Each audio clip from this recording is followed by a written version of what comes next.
Hi, I'm Sarah from The Upcoming. Such a pleasure to have you here with us in London for the film festival. Maybe you could begin with a brief introduction to this amazing film, The Royal Hotel.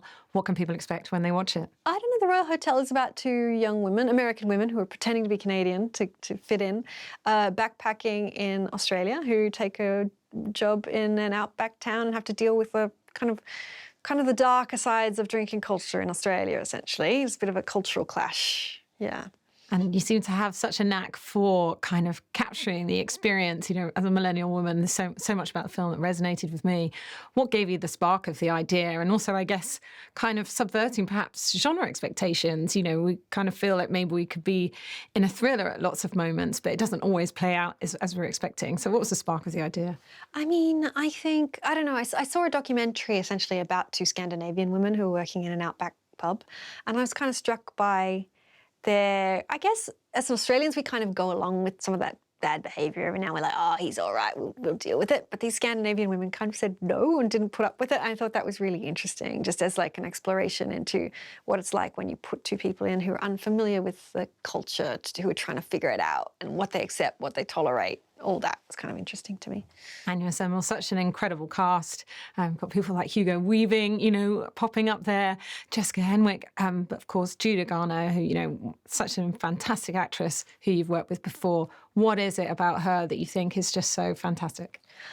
Oh, it's hard to describe, really. She's just got this face where she's just sort of, I don't know, there's something, you can kind of read, she telegraphs a lot, she doesn't have to do much, and you can kind of really figure out how she's thinking and feeling, and so there's something really incredible about the way, just her screen presence, I think. So I think both my last films have really hung on her performance in a lot of ways, and so I feel very safe in her hands. I know she can kind of pull anything off, so it's kind of a wonderful partnership.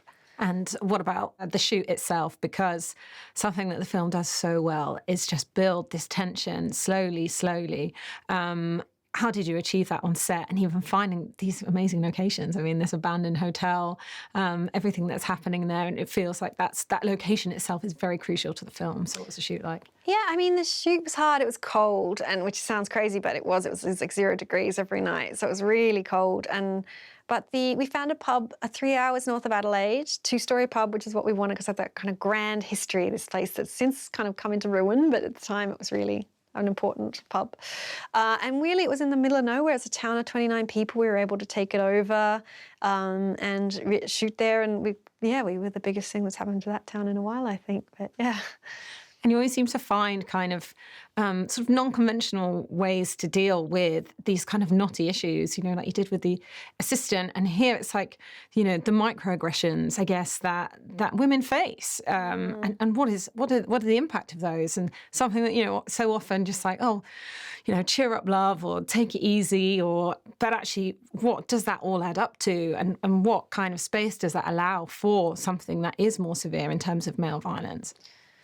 Yeah, I mean, I just look at trying to, I guess I'm given this platform, really, so part of me goes, I like to explore parts of the culture that I think are kind of ignored or not really observed by others in the same way, that some things that really hurt me or upset me or make me feel uncomfortable are often missed.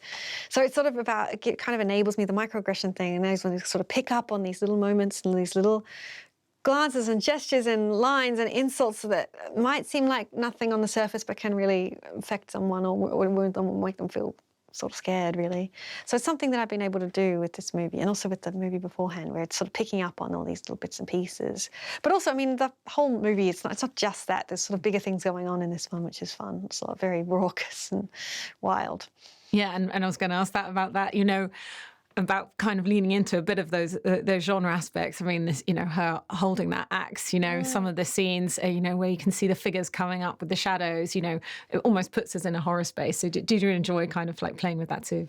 Yeah, I mean, and naturally when you see those girls in backpacks, you just assume it's a horror movie. It's kind of, Texas Chainsaw Massacre and Wolf Creek and those sorts of films come to mind. So we were trying to kind of defy the kind of conventions of that a bit. We were sort of leaning into it a little bit, getting people in, but really presenting our own story, which is about women mostly. Primarily, to me, it's a film about strength and them figuring out their own way through this environment, and when they're safe and when they're not, and when they can stand up for themselves. That was really important to me first up. But yeah, we definitely, nodding at a lot of that, or challenging to films, defying all those sort of genre tropes.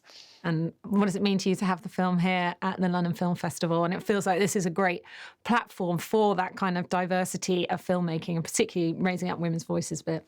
I don't know. It's really exciting to be here in London. I'm like, excited to see how Brits take it, actually, because it's like there's a lot of drinking culture that you share with us Australians. So it's interesting to see how people are accepting it here and how the audiences respond. So I'm really thrilled to be here.